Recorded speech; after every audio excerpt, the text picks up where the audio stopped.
Hello dear student, आपका फिर से एक नए वीडियो में वेलकम। देखिए यह वीडियो बहुत ही स्पेशल होने वाला है क्योंकि इस वीडियो में हम लोग देखेंगे क्लास 10th का जो हमारा पहला चैप्टर है यानी केमिस्ट्री है।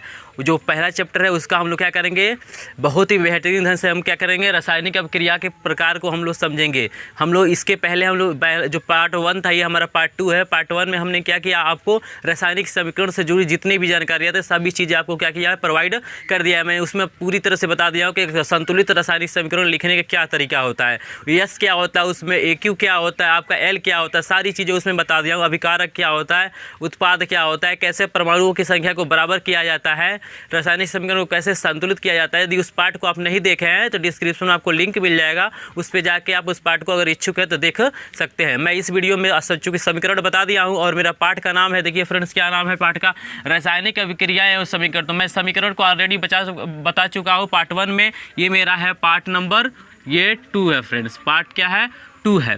इसमें मैं बताऊंगा रासायनिक अभिक्रिया की परिभाषा बताऊंगा और कितनी प्रकार की रासायनिक अभिक्रिया होती है उनको भी बताऊंगा। उसको डिफिनेशन के साथ साथ एग्जाम्पल भी मैं क्या करूंगा, बताऊंगा और छोटे छोटे एग्जाम्पल मैं बताऊंगा ताकि इजीली आपको क्या हो जाए, याद हो जाए। क्योंकि पेपर में आपसे पूछता है, अभिक्रिया का नाम देगा, जैसे पूछ देगा कि वियोजन अभिक्रिया से आप क्या समझते हैं, उदाहरण दीजिए। तो हमको परिभाषा भी देना होता है फ्रेंड्स और उदाहरण भी देना होता है। तो मैं ऐसा कुछ ट्रिक बताऊँगा ताकि आपको कभी क्या होगा, ये भूलेगा नहीं। अगर वीडियो को देखते हैं तो टोटली आपको जो भी अभिक्रिया से संबंधित जो भी परिभाषाएं आपको उससे क्या होगा, याद करने की जरूरत नहीं पड़ेगा, ऑटोमेटिक क्या होगा, अगर अच्छे से देखते हैं तो ऑटोमेटिक आपको वो चीज़ें क्या हो जाएंगी, याद हो जाएंगी। तो चलिए वीडियो को स्टार्ट करते हैं और बताते हैं कि रासायनिक अभिक्रियाएं क्या होती हैं। तो देखिए स्टूडेंट, रासायनिक अभिक्रिया को इंग्लिश में कहते हैं केमिकल रिएक्शन। तो देखिए इसका डिफिनेशन क्या है कि यदि कोई पदार्थ स्वयं अपघटित होकर या किसी अन्य पदार्थ से अभिक्रिया करके एक या अनेक पदार्थ में परिवर्तित हो जाता है तो यह परिवर्तन रासायनिक अभिक्रिया कहलाती है। तो फ्रेंड्स या तो हो सकता है कि कोई अभिकारक, मतलब एक चीज़ समझ लीजिए फ्रेंड्स, फिर से आप अभिकारक समझ लीजिए और उत्पाद समझ लीजिए। तो अभिकारक का मतलब होता है फ्रेंड्स जो अभिक्रिया करने में क्या होते हैं, भाग लेते हैं, और उत्पाद होता है कि अभिक्रिया के बाद से जो भी चीज़ें, नई चीज़ें क्या होती है, बनती हुई हमारा क्या होता है फ्रेंड्स, उत्पाद होता है। जैसे एग्जाम्पल के लिए आप थोड़ा सा यहाँ समझ लीजिए फ्रेंड, देखिए ये हमारा एरो है, तीर है, जो हम इधर जो लिखे हैं यानी तीर के हमारा क्या है, बाएं साइड जो है हमारा अभिकारक, यानी ये दोनों आपस में क्या कर रहे हैं, अभिक्रिया कर रहे हैं। तो अभिक्रिया कर रहे हैं तो कुछ नया चीज़ें बन रहा है, यानी यहाँ पे क्या हो रहा है, ये चीज़ बन रहा है, तो ये हमारा उत्पाद हो जाएगा, ये हमारा क्या हो जाएगा, अभिकारक हो जाएगा। तो फ्रेंड्स ये कोई ज़रूरी नहीं है कि अभिकारक क्या है, 2 हो या 2 से अधिक हो। एक ही पदार्थ क्या हो सकता है, अपघटित होकर किसी मतलब उष्मा द्वारा, ताप द्वारा हो सकता है अपघटित कर दिया जाए, विद्युत अपघटन द्वारा कर दिया जाए, ऑटोमेटिक भी क्या हो सकता है, वातावरण के ताप से भी क्या हो सकता है, वो अपघटित हो सकता है, यानी अपने टूट सकता है, ठीक है ना। तो हमारा कोई ज़रूरी नहीं है कि 2 से अधिक होना चाहिए, अकेले भी हो सकता है। तो उसी चीज़ को यहाँ बताया गया है। देखिए फ्रेंड्स क्या बताया गया, यदि कोई पदार्थ स्वयं अपघटित होकर, मतलब स्वयं ऑटोमेटिक क्या होता है, उसका क्षय हो जाए, यानी किसी अन्य रूप में क्या हो जाए, परिवर्तित हो जाए। फिर कह रहा है किसी अन्य पदार्थ से अभिक्रिया करके, यहाँ हो सकता है कि वो पदार्थ एक हो और फिर क्या हो जाए, दूसरा पदार्थ भी क्या हो जाए, उसके साथ मिल के क्या करें, दोनों मिल के क्या करें, अभिक्रिया करें। जैसे यहाँ एग्जांपल देख रहे हैं फ्रेंड्स, यहाँ देखिए यहाँ पे क्या है फ्रेंड्स, यहाँ भी क्या है, 2 पदार्थ हैं और यहाँ भी क्या है, 2 पदार्थ है, लेकिन वही क्या करें, कोई ऐसा हम समीकरण ले लें। जैसे एग्जाम्पल के ये देखिए फ्रेंड्स, ये लिखा गया है कैल्शियम जो लिखा है कार्बोनेट वाला, तो इसमें क्या है, यहाँ पे पदार्थ क्या है, एक ही है, यहाँ पे 2 पदार्थ नहीं है, हमारा क्या है, कैल्शियम कार्बोनेट एक ही पदार्थ। ये स्वयं क्या हो रहा है, जब उष्मा दिया जा रहा है तो अपघटित होकर क्या हो रहा है, 2 नए पदार्थों में क्या हो रहा है, विघटित हो जा रहा है, यानी 2 नए पदार्थ हमारे क्या हो रहे हैं, बन रहे हैं। तो इस तरह की जो भी अभिक्रियाएं होती हैं, यानी जो नया पदार्थ बनाती हैं, वही हमारा क्या होता है, रासायनिक अभिक्रियाएं होती हैं। अब फ्रेंड्स देखिए ये तो हो गया रासायनिक अभिक्रिया का डिफिनेशन। और रासायनिक अभिक्रिया क्या होती है, कुछ प्रकार की होती है, मतलब कुछ प्रकार का कह सकते हैं, विभिन्न प्रकार की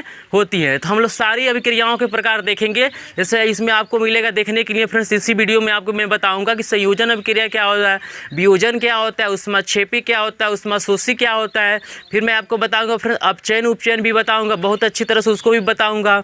और बहुत सारी आपकी अभिक्रियाएं उसमें मिलेंगी, जैसे प्रतिस्थापन है, द्विविस्थापन अभिक्रिया है, सारी जो भी डिफिनेशन आपको इस वीडियो में मिल जाएगा। तो चलिए हम लोग नेक्स्ट देखते हैं फ्रेंड्स। तो पहला हम लोग का क्या आएगा, तो यहाँ एग्जाम्पल देखिए फ्रेंड्स, तो यहाँ देखिए एक सोडियम है और ये क्या है, जल है, यानी H2O है। तो ये जब दोनों क्या कर रहे हैं फ्रेंड्स, अभिक्रिया कर रहे हैं, तो हमारा क्या हो रहा है, एक नया पदार्थ बन रहा है NaOH, और हाइड्रोजन गैस क्या हो रहा है हमारा इसमें से बाहर निकल रहा है। ये तीर क्यों बनाए हैं ऊपर, क्योंकि जो गैसें होती है फ्रेंड्स क्या होती हैं, ऊपर की दिशा में क्या होती है, ऊपर जाती है यानी उड़ती है, इसीलिए जो भी गैसें होता है अगर लास्ट में रहता है तो उसको तीर एरो के द्वारा दिखाया जाता है। यानी गैसों को हम लोग क्या करते हैं, ऊपर की दिशा में संकेत करते हैं, और जो ठोस पदार्थ होता है उसको हम लोग क्या करते हैं, नीचे की दिशा में संकेत करते हैं। तो फ्रेंड्स मैंने ये भी बताया था कि एस क्या होता है। जैसे फ्रेंड्स यहाँ देखिए मैंने यहाँ लिखा है, देखिए फ्रेंड यहाँ एस लिखा है, यहाँ एल लिखा है, यहाँ पे AQ लिखा है, और एक आपका इसमें क्या आ जाएगा, एस हो गया, एल हो गया, एक जी होता है, तो जी फॉर गैस होता है फ्रेंड, एस फॉर सॉलिड मतलब ठोस होता है, एल आपका लिक्विड होता है, लिक्विड फॉर्म द्रव रूप में जो होता है, और एक ही होता है एक्वस होता है, यानी जिसके अंदर क्या हुआ, पानी में जिसको मिलाया गया हो या पानी उसमें मिला हुआ हो फ्रेंड। तो ये समझ गए फ्रेंड्स। अब इसके बाद देखिए, तो फ्रेंड्स आप देख रहे हैं ना यहाँ पे क्या है, दो नए पदार्थ मिलके क्या कर रहे हैं, दो नए पदार्थों का क्या कर रहे हैं, निर्माण कर रहे हैं। तो यही जो रिएक्शन हो रहा है, यानी एक पदार्थ से दूसरा पदार्थ जो बन रहा है, उसी को हम लोग फ्रेंड क्या कहेंगे, रासायनिक अभिक्रिया कहेंगे। और उसी को सूत्रों द्वारा जब लिखा जाता है, एक सूत्र के द्वारा सुव्यवस्थित ढंग से जो लिखा जाता है, वही हमारा क्या होता है, रासायनिक समीकरण कहलाता है। फिर देखिए फ्रेंड्स यहाँ पे क्या है, ये तो दो पदार्थ हो गए, अब एक ही पदार्थ हो सकता है। तो यहाँ पे देखिए कैल्शियम कार्बोनेट को जब उष्मा दिया जा रहा है, तो ये क्या हो रहा है, कैल्शियम ऑक्साइड और कार्बन डाइऑक्साइड में क्या हो जा रहा है, विघटित हो जा रहा है, यानी इनका रूप क्या हो जा रहा है, बदल जा रहा है। तो ये भी क्या है, रासायनिक अभिक्रिया के उदाहरण हैं। और फिर इसके बाद नेक्स्ट हमारा आएगा कि रासायनिक अभिक्रिया के प्रकार, यानी रासायनिक अभिक्रियाएं कितनी प्रकार की होती है। तो फ्रेंड्स इसको बताना क्या है, थोड़ा मुश्किल है कि रासायनिक अभिक्रियाएं कितनी प्रकार की, क्योंकि बहुत सारी रासायनिक अभिक्रियाएं हैं, ठीक है ना। तो हम उसमें कुछ जो इंपॉर्टेंट हमारे सिलेबस में है उस चीज़ों को हम लोग क्या करेंगे, सीखेंगे। तो फर्स्ट ऑफ ऑल हम देखते हैं, पहला हमारा फ्रेंड्स क्या है, देखिए संयोजन अभिक्रिया यानी कॉम्बिनेशन रिएक्शन होता है। संयोजन का मतलब क्या होता है फ्रेंड्स, ज्वाइंट होना यानी जुटना, दो लोग आपस में क्या होते हैं, कंबाइन होते हैं, तो क्या होता है, कुछ नया चीज़ क्या होता है, बनता है, ठीक है। किसी दो पदार्थ को हम एक आसपास एक पास रखते हैं तो क्या होता है, नए पदार्थ का क्या करता है, निर्माण करते हैं। तो यहाँ कहने का मतलब है, तो थोड़ा फ्रेंड देखिएगा यहाँ पर डिफिनेशन इसका थोड़ा सा अलग हो जाएगा कि ऐसी रासायनिक अभिक्रिया जिसमें दो या दो से अधिक अभिकारक मिलकर एकल उत्पाद का निर्माण करते हैं। फ्रेंड इस चीज़ को बहुत ध्यान से आपको समझना, एकल उत्पाद यानी हमारा अभिकारक क्या होंगे, अभिकारक हमारा आपका क्या होंगे, एक से अधिक होंगे, यानी दो या दो से अधिक होंगे, लेकिन जो उत्पाद बनेगा फ्रेंड्स हमारा क्या होगा, एक ही होगा, उत्पाद हमारा क्या होगा, एक ही होगा। जैसे एग्जाम्पल आप देखिए फ्रेंड्स, देखिए ये कैल्शियम ऑक्साइड को क्या किया जा रहा है, जब पानी में डाला जा रहा है, कैल्शियम ऑक्साइड जो आप लोग जाते हैं वो चूना जानते हैं ना, चूना फ्रेंड्स जो हम लोग क्या करते हैं, सफ़ेदी करते हैं, दीवार उवाल की सफ़ेदी करते हैं, तो वही यानी जो हम लोग मार्केट से जो चूना खरीद के लाते हैं, जैसे कोई फंक्शन होता है तो वहाँ पे क्या करते हैं, उसी चूने से क्या करते हैं हम लोग बहुत सारे डिज़ाइन बनाते हैं, रोड वगैरह रहता है उसको हम लोग क्या करते हैं, सजाते हैं, तो वही अलग क्या होता है, चूना होता है। तो उसी का सूत्र फ्रेंड देखिए, ये बिना बोझा हुआ चूना, बिना बोझा हुआ चूना का मतलब जब तक वो पानी में न पड़े वो क्या हुआ है, बिना बोझा हुआ चूना है। और देखिए फ्रेंड्स ये बहुत इंपॉर्टेंट समीकरण है यहाँ, ये देखिए दो अभिक्रिया में काम आता है। एक तो फ्रेंड्स होता है आपका संयोजन अभिक्रिया में, और एक फ्रेंड्स इसी को कहते हैं ऊष्माक्षेपी अभिक्रिया।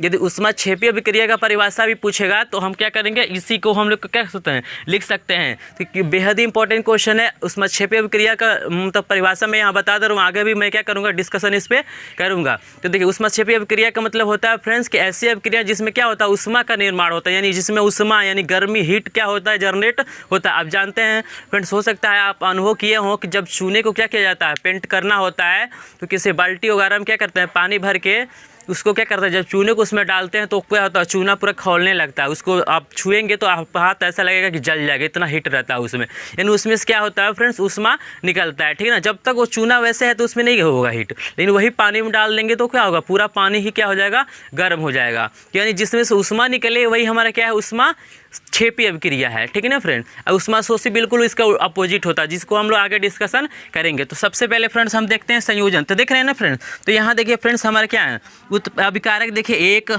और ये हो गया दो, लेकिन जो हमारा देखिए फ्रेंड्स ये जो बना है उत्पाद बना हमारा क्या है, एक ही है, यानी एक ही यौगिक का निर्माण हुआ। ऊष्मा तो अलग चीज़ होगा, ये कोई यहाँ पे यौगिक नहीं है, ठीक है ना। तो यहाँ पे देख रहे हैं ना कि यहाँ पे जब क्या है, दो यौगिक मिलके एक यौगिक का निर्माण कर रहे हैं, तो वही हमारा क्या कहलाएगा, संयोजन। संयोजन मैंने कंबाइंड होते हैं, मैंने कई लोग मिलके आपस में क्या करेंगे, एक ही बना देंगे। फिर देखिए फ्रेंड्स ये यहाँ देखिए CaO जब H2O से क्रिया कर रहा है तो बना रहा है CaOH का होल ट्वाइस, यानी जिसको कहा जाता है बुझा हुआ चूना, यानी जो पानी में मिल गया, ठीक है ना, इसमें उष्मा निकलेगा। फिर नेक्स्ट देखिए, जैसे आप ले सकते हैं एग्जांपल बहुत छोटा है, जो कार्बन डाइऑक्साइड का निर्माण होता है कि कार्बन को हम लोग क्या करते हैं, जब ऑक्सीजन से क्रिया कराते हैं तो हमारा बनता है कार्बन डाइऑक्साइड। तो यहाँ देखिए फ्रेंड्स, यहाँ पे क्या हो रहा है, जो हमारा अभिकारक है 2 है, लेकिन उत्पाद क्या है, एक ही है। उसी प्रकार देखिए जो जल का निर्माण होता है फ्रेंड्स, तो 2H2 प्लस O2 गिब्स हमारा क्या देगा, 2H2O।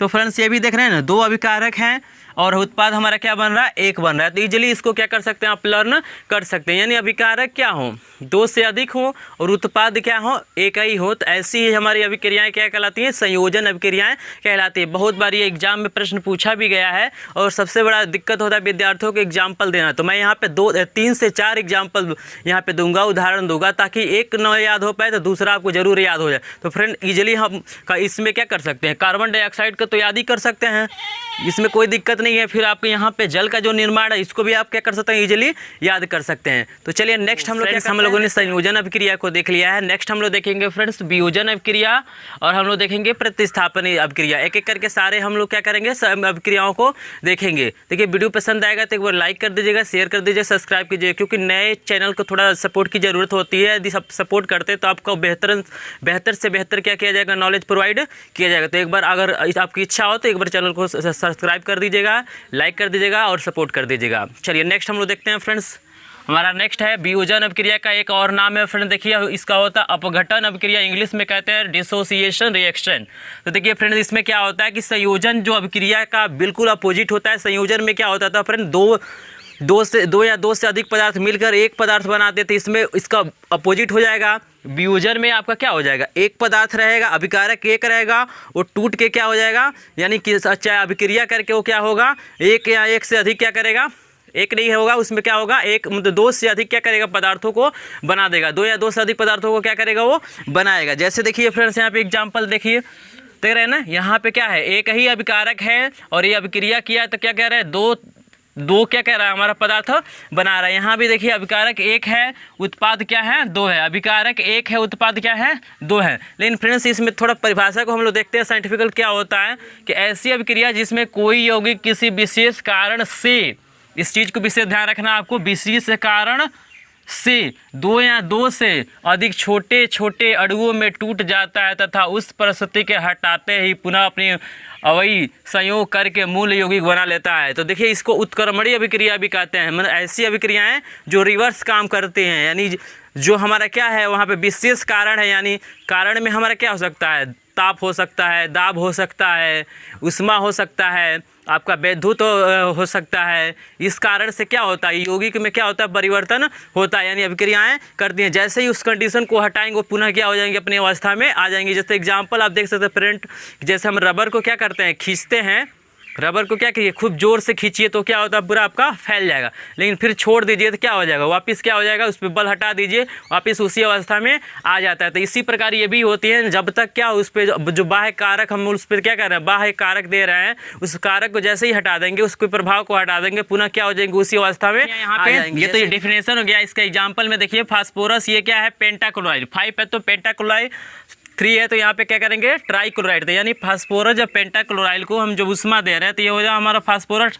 ट्राइक्लोराइड में, और यहाँ पे Cl2 यानी क्लोरीन गैस क्या हो जा रहा है, यहाँ पे आपका बाहर निकल जा रहा है। उसी प्रकार देखिए ये हमारा क्या है, अमोनियम क्लोराइड, ये हमारा है फ्रेंड्स अमोनियम क्लोराइड। जब अमोनियम क्लोराइड पे उष्मा दे रहे हैं तो यह क्या हो रहा है, अमोनिया और HCl यानी हाइड्रोक्लोरिक अम्ल में क्या हो जा रहा है, विघटित हो जा रहा है। तो देख रहे हैं ना, यहाँ पे अभिकारक 1 ही है लेकिन उत्पाद क्या हो रहे हैं, 2 मिल जा रहे हैं। यहाँ पे अभिकारक 1 है, उत्पाद क्या हो रहा है, बिल्कुल उसका अपोजिट है।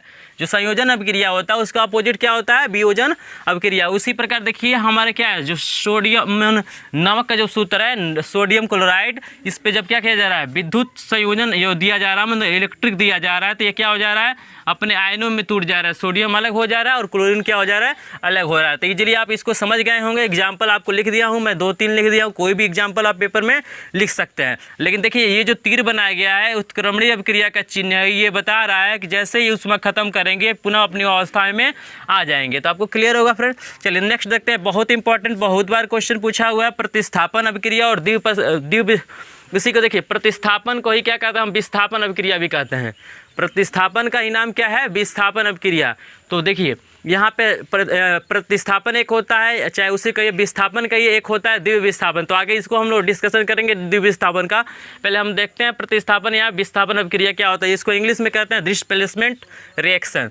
देखिए फ्रेंड, ऐसी अभिक्रिया जिसमें किसी यौगिक में उपस्थित परमाणु या मूलक किसी अन्य परमाणु या मूलक द्वारा प्रतिस्थापित हो जाते हैं या विस्थापित हो जाते हैं। तो देखिए यहाँ फ्रेंड्स, देखिए इसका बहुत बड़ा एग्जाम्पल हम लोग देखेंगे, उदाहरण, यानी इसका यूज हम लोग देखेंगे। जो हमारा एक चैप्टर आएगा धातु कर्म से जो रिलेटेड चैप्टर है आगे, तो उसमें ये बताया इसका उपयोग किया जाता है जैसे किसी अन्य पदार्थ पे क्या किया जाता है, उस परत चढ़ाने के लिए। जैसे आप सुने होंगे कि घड़ी पे सोने की परत रहता है, तो कहीं चांदी की परत रहता है, तो कहीं कापर रहता है, तो कहीं कहीं जिंक की परत रहता है, ताकि उसको क्या किया जाए, जंग से बचाया जा सके। जंग से क्या कर सकते, संक्षारण से उसको क्या किया जाए, बचाया जा सके। तो उस चैप्टर में हम लोग क्या करेंगे, इस चीज़ के बारे में, इस समीकरण के बारे में थोड़ा सा और अच्छे से डिस्कशन करेंगे। मैं यहाँ पे थोड़ा सा आपको डिटेल यहाँ पे शॉर्ट में बता दिया हूँ कि इसका उपयोग किया जाता है, यानी संक्षारण से बचाने के लिए, यानी दूसरे पदार्थ पे क्या किया जाता है, दूसरे पदार्थ पे क्या किया जाता है, वहाँ पे पेंट किया जाता है। तो देखिए फ्रेंड्स यहाँ पे, तो इसका देख रहे हैं ना, यहाँ हमारा क्या ये बता रहा है कि एक क्या करेगा, एक यौगिक होगा और एक तत्व होगा। वो तत्व क्या करेगा, उस यौगिक से क्या करेगा, दूसरे तत्व को बाहर निकाल देगा और उसके जगह पे क्या होगा, उसका स्थान ग्रहण कर देगा। अरे वही चीज़ है, जैसे आप लोग क्लास में बैठते हैं तो कुछ क्या होते हैं, जो स्ट्रांग बच्चे होते हैं क्या होते हैं, उन सीट भले से वो क्या होंगे, लेट से आएंगे, फिर भी क्या होते हैं, अगर 2-4 बच्चे बैठे हुए तो उनको क्या करेंगे, चलो हटो यहाँ से, और क्या करते हैं, उनके जगगह पे क्या होते हैं, बैठ जाते हैं। यानी कहने का मतलब इसमें भी वही सेम टू सेम चीज़ होता है। जो स्ट्रांग मेटल होता है उसमें जब पढ़ेंगे आप, नेक्स्ट जो चैप्टर हमारा आएगा, 3rd नंबर का शायद चैप्टर है वो, तो उसमें हम लोग पढ़ेंगे, एक होगा हमारा सक्रियता श्रेणी। सक्रियता श्रेणी में हम देखेंगे कि कौन सा तत्व क्या, एक श्रेणी बनाया गया है, कुछ तत्वों का नाम लिखा गया है और उसमें बताया गया है कि कौन सा तत्व कितना सक्रिय है। तो जो सबसे ऊपर हैं वो क्या, जैसे सोडियम है, पोटेशियम है, वो क्या है हमारा सबसे अधिक सक्रिय है। सबसे नीचे आपका सोना चांदी है, वो क्या होता है, कम सक्रिय होता है। तो उस चीज़ को हम लोग क्या करेंगे, वहाँ पे डिस्कशन करेंगे। तो जो सक्रिय तत्व हैं वो क्या करते हैं, जल्दी से क्या करते हैं, तत्वों को हटा देते हैं। तो देखिए यहाँ पे फिलहाल हमको वो नहीं समझना है। यहाँ पे देखना है, जैसे जिंक देख रहे हैं फ्रेंड्स, अकेले है, और यहाँ पे HCl हमारा एक यौगिक है, तो ये क्या कर रहा है, हाइड्रोजन को बाहर निकाल दे रहा है और उसके जगह पे क्या हो गया, देखिए HCl है, यहाँ पे हो गया ZnCl2, और यहाँ देखिए H2 क्या हो गया हमारा, बाहर निकल गया। उसी प्रकार देखिए फ्रेंड्स हमेशा गलती होता है बच्चों से, तो क्लियर है, SO4 है तो सल्फेट है, कापर सल्फेट है, इसको पढ़ेंगे क्यूप्रिक क्लोराइड, इसका नाम होगा फ्रेंड्स क्यूप्रिक क्लोराइड। और देखिएगा यहाँ पे क्या कर रहा है, ये जो Fe है Cu को बाहर निकाल दे रहा है, इसके जगह पे क्या हो जा रहा है, आपका Fe आ जा रहा है। Mg क्या कर रहा है, Cu को बाहर निकाल दे रहा है, इसके जगह पे क्या हो जा रहा है, Mg। तो देख रहे हैं ना, तो यही क्या होगा, अभी जस्ट द्वितीय विस्थापन हम लोग देखें तो इसमें एक ही यौगिक है, उसमें डबल यौगिक होगा, दोनों में क्या होगा, इंटरचेंज हो जाएगा। तो मुझे आशा है कि आपको क्लियर हो रहा होगा, वीडियो पसंद आ रहा होगा। संयोजन अभिक्रिया देख लिया, वियोजन अभिक्रिया देख लिया, प्रतिस्थापन अभिक्रिया देख लिए। अब हम देखते हैं फ्रेंड्स द्विविस्थापन अभिक्रिया। प्रतिस्थापन को भी हम लोग क्या कहते हैं, विस्थापन अभिक्रिया। तो नेक्स्ट देखेंगे द्विविस्थापन अभिक्रिया, अवक्षेपण अभिक्रिया, ऊष्माक्षेपी और ऊष्माशोषी। इसके बाद से हम देखेंगे उदासीनीकरण अभिक्रिया को देखेंगे, अपचयन उपचयन के देखेंगे, संचारण को देखेंगे और विकृति गंधता को देखेंगे, ठीक है ना फ्रेंड। तो चलिए हम लोग पहले देख लेते हैं इसको। तो फ्रेंड्स देखिए यहाँ पे द्विविस्थापन क्या होता है। तो द्विविस्थापन आपका क्या होता है, वे अभिक्रियाएं जिसमें अभिकारकों के बीच आयनों का आदान प्रदान होता है उन्हें द्विविस्थापन अभिक्रिया कहते हैं। इसको इंग्लिश में कहते हैं double displacement reaction, double displacement reaction. तो फिर देखिए जैसे एग्जाम्पल में देख रहे हैं फ्रेंड्स, यहाँ पे क्या है, सोडियम सल्फेट है, सोडियम सल्फेट, ये हमारा क्या है, बेरियम क्लोराइड है। यहाँ पे हमारा ये देखिएगा, देखिए सोडियम, इसमें देखिए सोडियम सल्फेट में हमारा क्या है, यहाँ पे सोडियम है और बेरियम क्लोराइड में हमारा क्या है, बेरियम है। तो अब देखिएगा स्थान क्या हो जाएगा बता, यानी ये इसके जगह पे चला जाएगा और ये इसके जगह पे चला जा रहा है। तो देख रहे हैं ना, सल्फेट के साथ आपका बेरियम आ गया और क्लोरीन के साथ आपको क्या आ गया, सोडियम आ गया। यानी डबल का मतलब क्या हो जाएगा, द्विविस्थापन का मतलब क्या होता है, दो तत्वों का क्या होता है, आदान प्रदान होता है। इसके पहले वाले में क्या होता था, एक ही तत्वों का इधर आदान प्रदान होता था, क्योंकि वहाँ पे क्या थे, अभिकारक एक ही, मतलब दो अभिकारक थे, लेकिन एक तत्व के रूप में था, एक यौगिक के रूप में था। यहाँ दोनों क्या है, यौगिक के रूप में हैं। तो आपको क्लियर होगा फिर एग्जाम्पल एक और देख लीजिए, जैसे देख रहे हैं ना हाइड्रोजन क्लोराइड है और यहाँ पे क्या है सोडियम हाइड्रोक्साइड है। ये जब क्रिया कर रहे हैं आपस में तो क्या बना रहे हैं, देखिए यहाँ पे क्या हो रहा है, अन्य क्या हो रहा है, इसकी जगह पे चला जा रहा है H। तो देखिए फ्रेंड्स ये हमारा उदासीनीकरण अभिक्रिया का भी उदाहरण हो जाएगा। मैं यहाँ पे उदासीनीकरण अभिक्रिया को भी क्या कर रहा हूँ यही बता दे रहा हूँ फ्रेंड्स। तो उदासीनीकरण अभिक्रिया को कहते हैं कि जब अम्ल और क्षार आपस में मिलके क्या करते हैं, लवण और जल का निर्माण करते हैं, तो उसी को हम लोग क्या कहते हैं उदासीनीकरण अभिक्रिया कहते हैं। नेक्स्ट चैप्टर में भी आप जब पढ़ेंगे अम्ल और क्षार और लवण जो चैप्टर है एसिड बेस वाला, तो उसमें भी क्या होगा ये एग्जाम्पल मिलेगा, यानी उदाहरण इसका मिलेगा और उसमें क्या होगा डेफिनेशन भी है। तो मैं यहीं पर आपको बता दे रहा हूँ कि उदासीनीकरण अभिक्रिया क्या होता है। जब अम्ल और क्षार मिलते हैं तो लवण और जल बनता है, उसी अभिक्रिया को हम लोग कहते हैं उदासीनीकरण अभिक्रिया, यानी उदासीन कर देते हैं। अम्ल और जब क्षार मिलते हैं तो क्या करते हैं एक दूसरे को उदासीन कर देते हैं। जैसे एग्जाम्पल देखते हैं, जब पेट में क्या होता है आपका गैस बनता है यानी जो एसिडिटी होता है, तो हम लोग क्या करते हैं जो लिक्विड इनो लाते हैं चाहे कोई लिक्विड पीते हैं तो सारा वो चीज़ें उस पर जब कंपोजिशन देखेंगे तो फिर टोटली क्या होता है क्षार होता है। यानी चूंकि जब हमारा गैस बनता है पेट में एसिडिटी होता है तो हमारा अम्लीय होता है, तो हम लोग क्या करते हैं क्षार को लेते हैं ताकि वो क्या होता है उसको उदासीन कर देता है, यानी जो हमारा गैस होता है वो क्या होता है खत्म हो जाता है। ठीक है ना। इसी प्रकार क्या होता है जो कोई भूमि होता है फ्रेंड्स, जमीन जो होता है उसको क्या करता है जब वहाँ पे भूमि क्या होता है ऊसर हो जाता है यानी पूरा अम्लीय हो जाता है, तो वहाँ पे क्या किया जाता है चूना वगैरह यानी क्षारीय चीज़ें क्या किया जाता है वहाँ पे छिड़काव किया जाता है।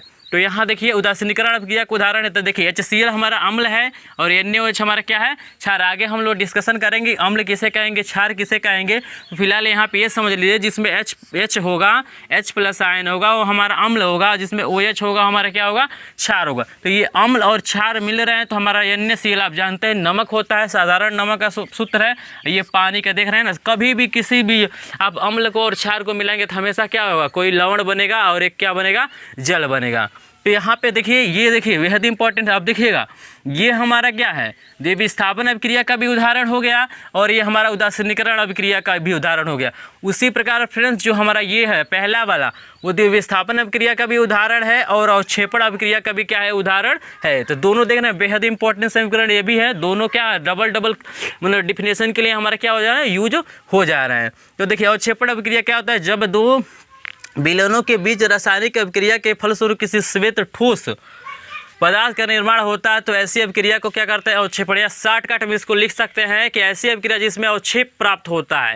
यानी इस तरह कोई चीज़ क्या होता है बसता उस पर घुलता न हो, उस पानी में चाहे जो भी जलीय विलयन है उसमें घुले न, तो वही हमारा क्या होता है अवक्षेपण अभिक्रिया कहलाता है। एग्जाम्पल में देखिए यहाँ पे BaSO4 का क्या बनता है फ्रेंड्स, यहाँ पे अवक्षेप बनता है, यानी ये क्या होता है पानी में घुलता नहीं। जब इसके जलीय विलयन में क्या करते हैं इन दोनों के जलीय विलयन से क्रिया कराते हैं तो हमारा BaSO4 इन बेरियम सल्फेट का क्या होता है अवक्षेप प्राप्त होता है। तो दोनों का एग्जाम्पल ये हो गया। उसके बाद से देखिए फ्रेंड्स उष्माक्षेपी और उष्माशोषी, स्टार्टिंग में मैं उष्माक्षेपी बताया हूँ तो यहाँ पे एग्जाम्पल दे। तो उष्माक्षेपी का मतलब क्या होता है, उष्माक्षेपी मतलब ऐसी अभिक्रिया जिसमें क्या उष्मा उत्पन्न हो। उष्माक्षेपी कहलाएगी ऐसी अभिक्रिया जिसमें उष्मा उत्पन्न हो यानी उष्मा की जरूरत पड़े तो उसे क्या कहेंगे उष्माशोषी, यानी जो उष्मा को लेता है। तो जैसे यहाँ देखिए फ्रेंड्स ये हमारा क्या हो गया, जब मेथेन गैस को क्या करते हैं जलाते हैं यानी ऑक्सीजन की उपस्थिति, जब भी किसी चीज़ का क्या किया जाता है दहन किया जाता है जलाया जाता है तो उसको क्या किया जाता है ऑक्सीजन से क्रिया कराया जाता है। क्यों कराया जाता है, क्योंकि ऑक्सीजन की उपस्थिति में क्या होती है चीज़ें जलती हैं।